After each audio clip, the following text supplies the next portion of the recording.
All right, how is everyone doing? We are going to go through liver health today, and we're going to try to get it done in less than an hour, which is going to be super difficult because the liver does so much more than we give it credit for. Um, we used to have a joke in chiropractic school that if like you don't know the answer, just write liver. And that's because you'd usually be right with everything the liver that it has its hand in. Most of us just think liver, we just think alcohol detox, but that is just not even 10% of what the liver is in charge of. So let's go over, why it's important and things that we do to aggravate it or things we do to heal it. So, some symptoms that you might experience if your liver is overburdened. We can have emotional disorders, especially depression or anger. In Chinese medicine, each organ houses different emotions or stores different emotions and can get overrun by them. For the liver, that is anger. So if you have, unrelenting anger towards something, I would definitely seek therapy for that to figure out how to get your body to process that emotion in order for your liver to function better long term. Otherwise, all of the, nutrition and things that you do for it, it tends to only work temporarily and then come right back unless you are addressing the emotional stress component of it as well. Your liver is also in charge of a lot of digestion, especially fat digestion. So you can have a lot of bathroom problems, whether that be constipation or diarrhea from liver stagnation. You can definitely have female cycle irregularities or severe PMS. Pain under the right ribs is a big one for a lot of people where they'll feel like they have a rib out, but it's actually just your liver is being swollen because it's angry about what you're doing to it lately. You can have a feeling of fullness in the abdomen, again, kind of biased towards that right side, or just like upper GI discomfort in general. Frequent sighing is one. Some people will feel like there's a lump in the throat, especially if you're low on certain B vitamins. You can have a lot of symptoms in your tongue and in your throat, or you can feel like you have a bitter taste in your mouth if your liver and gallbladder are not emptying things efficiently. So, again, like I said, the liver is in charge of 8 million different things, right? So anything from balancing hormones, like a lot of people will notice that their hormones are better after doing a liver cleanse, and that can be either estrogen, testosterone, thyroid, or otherwise. So it has a huge hand in your metabolism and blood sugar support. Obviously, big on detox, especially detox of alcohol or heavy metals or things that can be damaging to our system. Huge in digesting fat and producing bile for the gallbladder in order to digest fat and detox cholesterol and manage our cholesterol levels. About 80% of cholesterol balance happens in the liver. Only 20% is influenced by what you've eaten lately.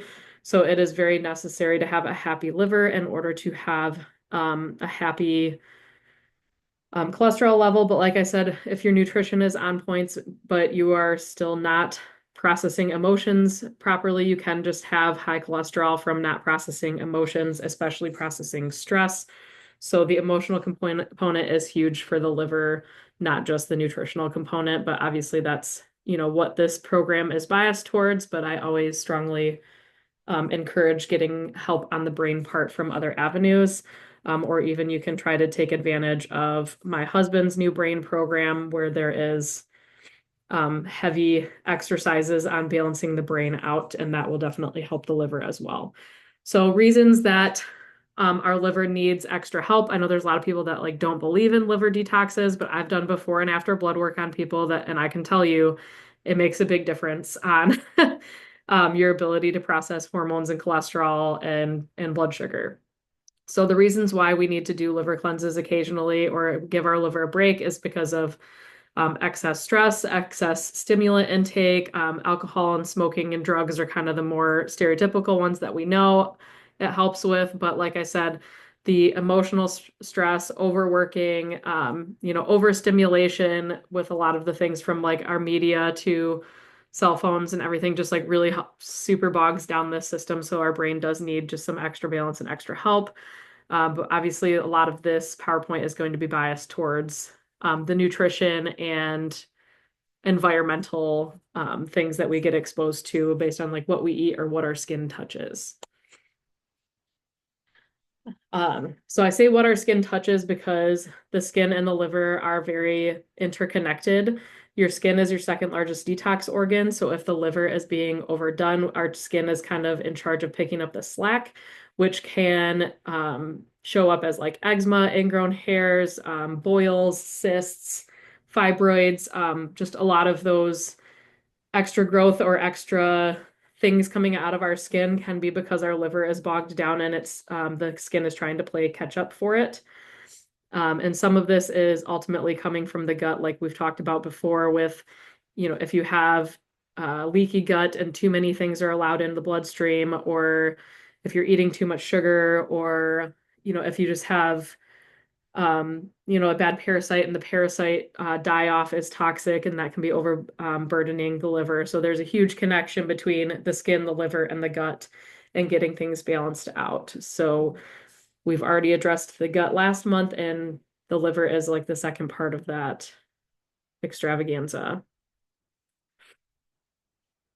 So like I said, most cholesterol balance happens in the liver, and that is because our liver produces bile. Bile gets shoved out the gallbladder, and then bile is supposed to grab on to fiber and cholesterol and poop it out. If you do not have enough bile, you do not have enough fiber. A lot of times you will not poop out enough cholesterol. You will reabsorb it, and then it can cause your cholesterol to go too high. So if we want to manage cholesterol, liver has to be happy and we have to be pooping. Um, those are our two things. So, increasing fiber in our diet is a huge strategy for managing cholesterol and making the liver happier, because then you actually are more efficient at literally just, yeah, pooping out toxins so that they're not overburdening your system. So let's see, what is bile? So bile is this like dark green, black gunk that your liver produces. Again, it goes into your gallbladder and then gets secreted into our digestive tract. This, black stuff is in charge of, like I said, detoxing cholesterol as well as a lot of other cholesterol-based hormones. It really helps with detoxing estrogen, especially so that we're not becoming estrogen dominant. But bile requires that we eat healthy fats. It requires that we eat actually cholesterol so that we can produce bile to get it out. I know it sounds funny that bile helps us detox cholesterol, but you actually still need cholesterol in order to form it. You definitely need to be hydrated and have enough electrolytes. Those are kind of like the big ones for producing bile. There are quite a few foods that can help us with producing it. A big one is actually bitters.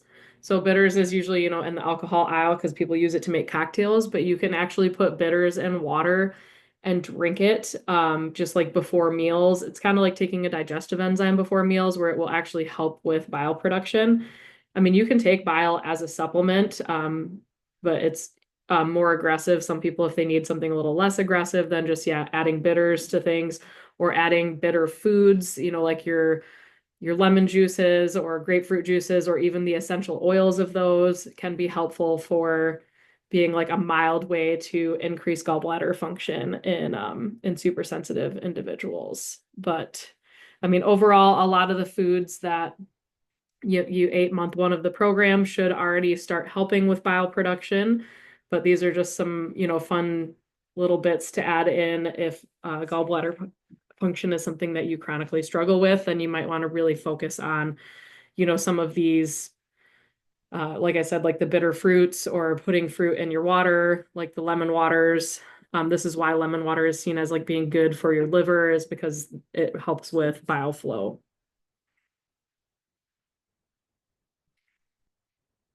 Foods to avoid for healthy bile flow are, again, foods that we've already been avoiding, as far as like our seed oils, excess sugar, excess dairy. Those are the things that tend to muck up our bile production. Foods that muck up the bile are also usually similar to ones that aggravate the liver. So again, most of these are things that we've already been avoiding, from like, greasy food, deep fried food, too much conventional dairy, too much processed red meat, um, yeah, all of these things are, I think, relatively obvious for things that can cause digestive upset, but the reason that they do is because they overstimulate the liver and a lot of times cause aggressive bathroom habits in people. Kind of an odd one would be like too much raw vegetables, especially if we have known gallbladder issues. And that is because it ends up having too much of undigestible fiber as opposed to digestible fiber is the easiest way to think about it. Whereas when we cook vegetables, it milds down the amount of fiber so it's not so aggressive on our system.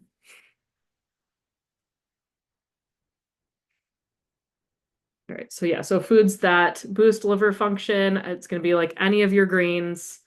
A lot of those like very tart fruits, like I talked about with like lemon, raspberries, ginger. That's one of the reasons why we really like the kombucha, the GT Synergy, because it is a ginger, lemon, raspberry flavor. So it kind of hits a lot of things that really help with digestion and the liver. We keep it in our fridge and we kind of use it as like beer with dinner because it feels like you're having a cocktail because it's bubbly and a little bit kind of tastes like an IPA or something, like a fruity one. But that is a beneficial food for the liver because it's also going to hit a lot of like the vinegary components of this page. A small amount of alcohol or coffee does help to stimulate the liver. So I do have some people where maybe they're like severely constipated and then they have like one glass of wine or they have a cup of coffee and it allows them to go. And it can be, we'll say like a tiny bit beneficial in that way if it's the difference between you pooping or not. But obviously the emphasis is on the word small because if we're over consuming coffee or over consuming alcohol, we're definitely going to exhaust the liver with those things. So we have to be very careful and realize that, one serving is 6 ounces, not the whole bottle or not the whole pot, So the emphasis is on small, or things can definitely flip and go the other direction. So there are certain activities that boost liver function. So definitely anything that make you sweat, from exercise to sauna or just going out on a hot sunny day. Definitely sweat is a very efficient way of getting rid of toxins, to give your liver a break. We can go into like castor oil packing or coffee enemas as like additional detox strategies that you can do at home. Like I said, definitely focusing on the mental health category really helps with balancing the liver because we have to get rid of agitation in order for the liver to function properly. And then we have like chiropractic, acupuncture, massage, just like really anything that moves lymph or anything that gets you going to the bathroom is beneficial for liver health. So castor oil packs are something that we do have available here where it's super simple. You buy the castor oil, you drizzle it on the pad, you set the pad on your liver for, 15 minutes to an hour in the evening. Castor oil does get absorbed through the skin and can help again just with like getting people going to the bathroom because like I said, pooping is one of the main things that we need for detox. If we're constipated, our liver is gonna get backed up and overwhelmed with all of the crap that we're reabsorbing literally.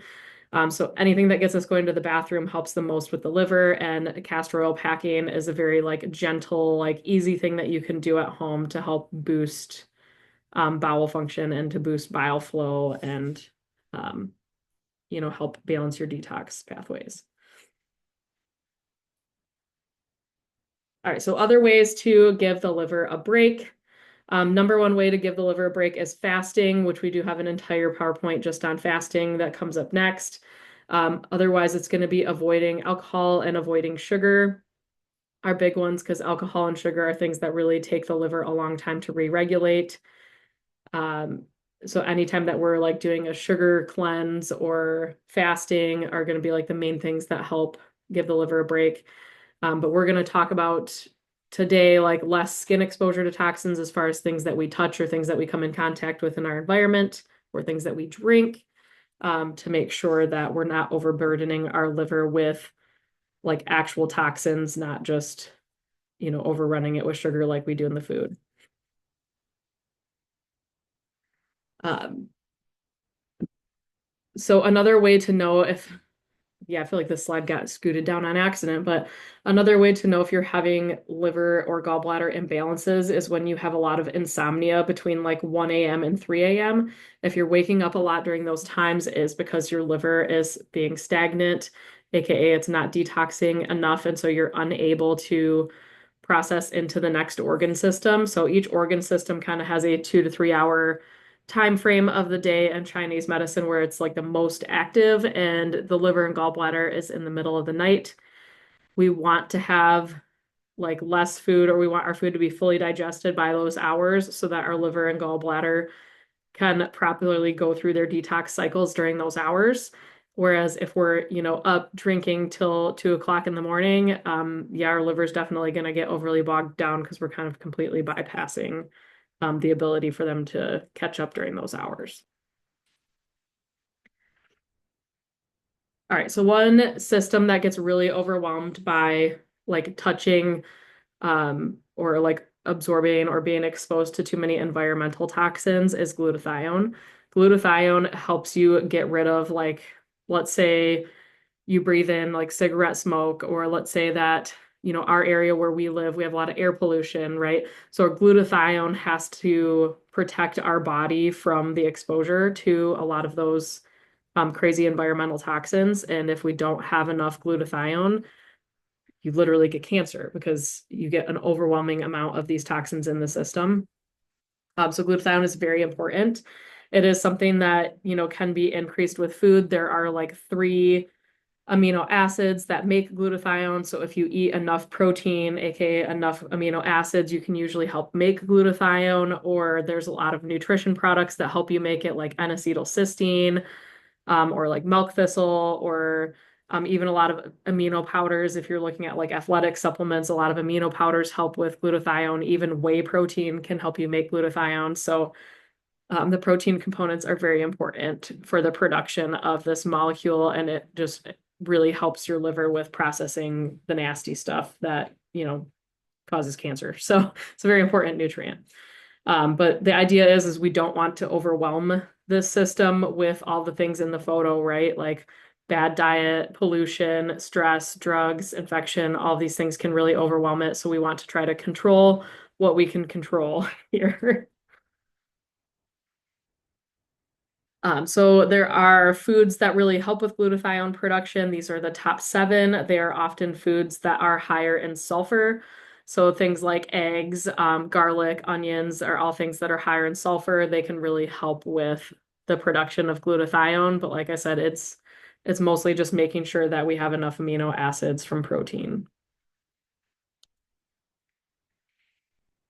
Okay, so when we start to look at environmental toxins, whether we're talking about household products or makeup or perfume or, shampoo, conditioner, anything, it can get very overwhelming because a lot of the things, it's like a foreign language when you're trying to read it in the grocery store. With food, it's easy because you either are like, okay, if it says it has, onions, garlic, and potatoes, I recognize those 3 things. I know they're real food. It doesn't sound like a chemistry equation. I can eat it. Everything, in the household and um, beauty aisles all sounds like a chemistry equation. So it's a lot harder to figure out which ones are good and which ones are bad. There are apps out there like the Yucca app where you can actually scan labels and it will tell you like, yes, this is a good brand. No, it's not. But I do recommend just kind of shopping from health food stores as often as possible. Like I have um, a link in the resources to a website called Azure Standard, which is where we get a lot of our household products and a lot of our, like lotions and shampoos from them, or I buy them from some of the essential oil companies. But we'll have some examples as we go through here. So these are some brands that you can usually find like at grocery stores that are better, maybe not always the best. Like sometimes to get things that are like 100% toxin free, you kind of have to shop online. But I will say like our regular stores are stepping it up because you can find like Everspring is really good. You can find it at Target. That's probably like the best one you can get in stores these days. We order Branch Basics online. I really love their stuff. Dr. Bronner's is at a lot of stores, like even TJ Maxx. And yeah, those are all like great brands to to look for on like less toxic products to have in your home. This made a huge difference for me. I had a never-ending joke with my husband that I sneeze a million times every single morning.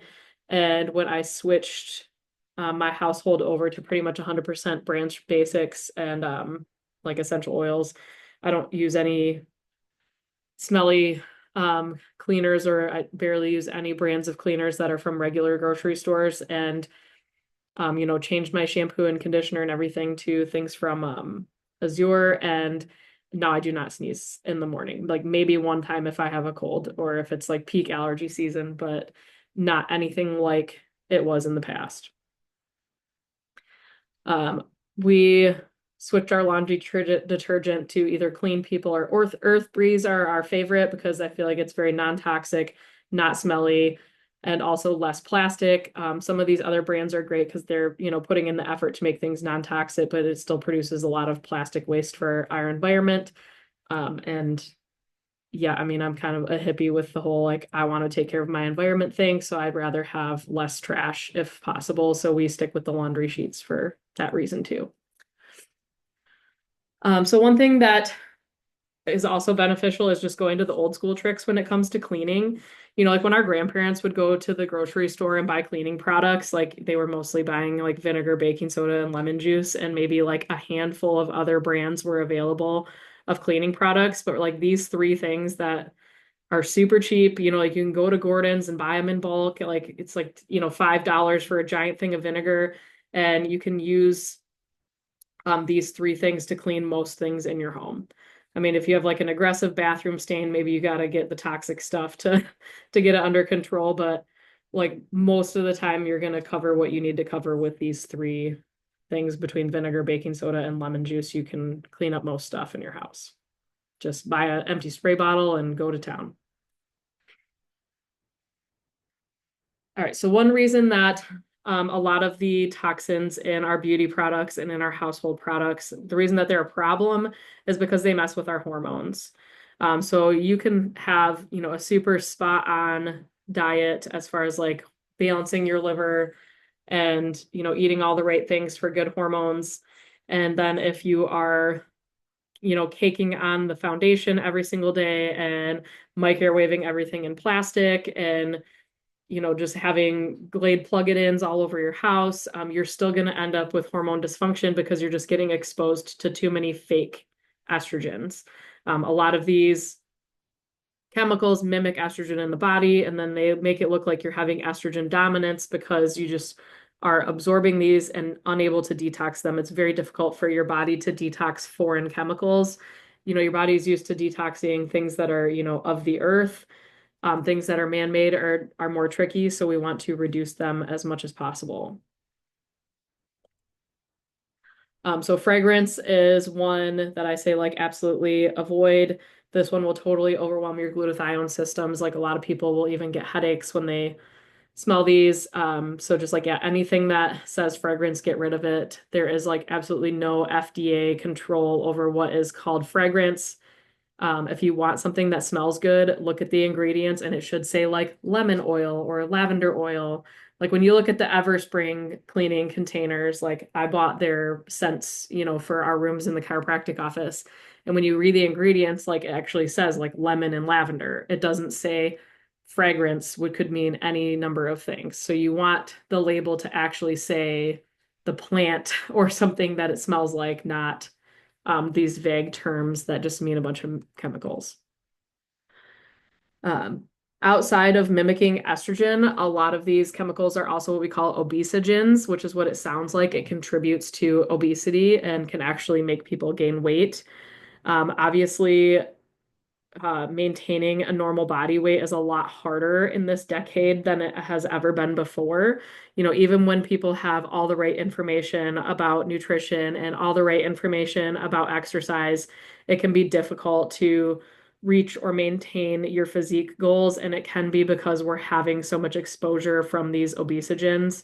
So, before you laugh at, oh, I need to buy a BPA free water bottle, or oh, I don't want them to spray the extra flame retardant on my couch when I buy it. It's because these things contribute to more than just making you sneeze, right? Like the making you sneeze in the morning is just like the mild symptom that's telling you something is going on in the rest of your body. And what's going on in the rest of your body is it can be contributing to stubborn fat in your cells because your fat is trying to protect you from toxins. And when your body sees a really dangerous toxin, its defense mechanism actually is to surround that with fat and then encase it in, like, let's say a fibroid or something, in order to protect it from getting into the rest of your body and causing harm. So, like the pets, our pets are a good example of this, right? Like if you look at your pet and they have just a bunch of fibroid, like fatty cysts everywhere, it's because your dog is creating these fatty cysts to house chemicals and prevent them from getting into the rest of their body so that it's not causing damage. And I have a lot of patients that had jobs with a ton of chemical exposures and, people that work with a lot of different like car chemicals, especially, and they will have a lot of these fatty cysts because your body is trying to save you from exposure to from all these toxins. Okay, so clean makeup is tricky because, like I said, even if you buy a clean foundation and then you're still just like covering your entire face for 12 hours a day and like an inch of this stuff, it's still difficult for your face to breathe. It's still difficult for your skin to detox, even if you're buying the most natural thing possible. So just really be careful about makeup. Try to take days off as much as possible. Try to like not cover, your entire surface area in these things because, like I said, even if they're natural, they're still blocking oxygen. So they're still not great for you. I mean, there's a lot of theories as to why females get, so many more cancers and so many more autoimmune diseases than guys. And I think really one of the big reasons is because we get exposed to way more chemicals from a young age because we're brainwashed into, all these different makeups and perfumes and deodorants and all these things. And, guys, if you look at a guy's cupboard, like when I started dating my husband, you go in the bathroom and like there's maybe one deodorant and then there's like one kind of soap in the shower and he uses that soap for every part of his body. And that's like his entire ownership of things, right? Like he doesn't even use shaving cream because he just uses an electric razor, right? And then you go look at a girl's bathroom and it's a completely different story, right? Like there's like 8 million bottles of things in there. So we just get exposed to a lot more that gets put directly on our skin. Anything that touches your skin, you absorb in less than 30 seconds and it goes right into your bloodstream and then your liver has to clean that stuff out. So be really careful and prioritize like when and if you need to wear, foundation or makeup that covers a lot of surface area of your skin. The Ilia brand is, I think, probably one of the better options at the moment, but it seems like these companies change frequently. Um, like I said, a lot of the grocery stores are stepping it up lately. Like you can find the native brand now at Target. I like this Italian brand. It's called Davines. I get that from my hair person downtown at the Standard Salon. They're like a cleaner brand from Europe because obviously Europe has a lot more rules about what toxins can be in their products. So I do like that I can go to her, and if I want to get, some hair stuff done, it's a less toxic brand, more environmentally friendly for sure. Or like I said, Azure Standard, the website does have a lot of different body products. Like we get this hand repair lotion from that. You can just use like shea butter and coconut oil as your lotion. Almost every single lotion at the store is full of nonsense. So just sticking to like single ingredient things, like you see on here, it says ingredients, shea butter, that's it, or ingredients, coconut oil, that's it. Then you're not getting a lot of added chemicals or a lot of added fragrances to overwhelm your skin, right? Because like I said, your skin is your second biggest detox organ. We don't want to be like blocking the pores with a bunch of foreign nonsense. Um, Sunscreen. So, two things about sunscreen. One, if you feel like you get sunburned very, very easily, you're probably having an essential fat deficiency. So taking a lot of fish oil, like omega-3s, or eating like a high healthy fat diet, like the paleo diet, can really help your skin. Like ever since my husband and I switched to, being more like animal based and more paleo, like, I mean, my husband's a ginger and doesn't have to wear sunscreen anymore. We basically don't own sunscreen. If we have to go out in the like peak sun hours in the summer, we just wear the SPF shirts so that we don't have to like cover our skin in too much stuff. But I will say like the Babel Botanicals is probably like the cleanest and most efficient brand of sunscreen that I found. So like if I have to put, an SPF 50 on my baby's face or something, like this is the brand that I'm going for. All right, plastics. You could definitely listen to an entire like 1 hour podcast on plastics, but my simple rule is don't heat plastic. Don't microwave it. Try to avoid coffee cups. Like bring your own mug, bring a ceramic mug or bring a metal mug. Just like any time that plastic is heated, it is getting the plastic in your food and you're eating it, right? So we want to, try to only microwave things in like glass Tupperware, not plastic, things of that nature. So just be careful with any like hot plastic that you are exposed to on a daily basis, and that includes like K-cups for sure. All right, so pesticides are another big thing that overwhelms the liver. This is why a lot of people can like go to Europe and feel like, oh, I can eat whatever I want and I don't have any food allergies, is actually because of less pesticide exposure. Um, yeah, I mean, pesticides are a foreign chemical that, your liver has to take care of. So, when to buy organic. So the best rule is like the clean 15 versus the dirty dozen. Basically, if you eat the peel, you want to buy organic because obviously, like the dirty dozen on here are things that, like, if they get sprayed with pesticide, it's going right on the skin and you eat the skin. So you are definitely getting like the full burden of that. Whereas if you spray like a pineapple, it has a very thick skin and you're not eating the skin of that pineapple, right? So, like, your pesticide load's going to be a lot lower eating a pineapple than eating a strawberry. So that's just kind of a good rule to follow on like when it's important to buy organic versus when it's not. I've probably have mentioned also very important to buy organic for dairy because dairy is definitely an industry that gets a lot of added chemicals and hormones as well.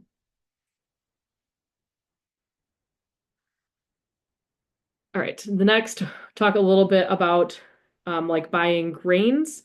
So a lot of our food is fortified, and it kind of goes back to like the Great Depression because so many people were becoming nutritionally deficient and they could only afford flour, they couldn't afford meat, they couldn't have access to meat, to vegetables and fruits. So they started putting vitamins, in flour because it was the cheapest, which was like a great idea, except for that a lot of these vitamins are the cheapest versions of the vitamin, and some people do not process them very well, especially if you have an MTHFR mutation. This can be a huge trigger for GI upset for you. So when you are looking at the nutrition facts on flour, if it says fortified with like thiamine, riboflavin, folic acid, go to the next brand. Like if you go to organic flour, it will just say ingredients, organic wheat flour, and that's going to be a lot safer for your detox system. Um, Definitely need to discuss water quality. I mean, it's great that I think our new administration, as far as health goes, is going to really improve the rules and the standards on the quality of our water. But I would still err on the side of like any filter is better than no filter. Whether you can get a reverse osmosis system put into your house, you can buy these like clearly filtered bottles where you can filter any water from any water fountain. You can get a Berkey system for your counter. You can get the hydrogenated water. Like any of these are great options for like just cleaner, better water options. We do the Culligan because, they come and maintenance it once a month. It's just like an easy membership. I don't have to do anything. I have like a 10-gallon tank in my basement and I have it hooked up to my ice maker, to my fridge, to my, kitchen sink. So I've like everything except for the shower is covered. So, um, yeah, just like anything that you can do to filter your water is going to be beneficial for sure. And then lastly is air quality. Like I said, we do not live in a great area for our air quality. I mean, my phone gives me high pollution alerts regularly, especially in the summer. Um, which is just really unfortunate because we have really high cancer rates in our area because the air quality is not awesome. But things that you can do is definitely make sure that you're taking things to help boost glutathione long term, whether that's, like I said, like whey protein powder or N-acetylcysteine or any number of different liver products. But you can really focus on, keeping your vents clean at home, like making sure that you're changing your filters on a regular basis. Don't go like 3 years without changing your filters. You can buy extra like HEPA filtering things or UV light filters, humidifiers or dehumidifiers, just like anything to help filter your air through different seasons, can be beneficial for trying to combat the air quality in our area. But I mean, like I said, the outdoors is the outdoors. Like, I mean, we're not going to live in a bubble, so we're kind of limited on the air quality thing, but at least making sure that your filters in your house are keeping up is a good strategy. And then next lecture, we will go into fasting.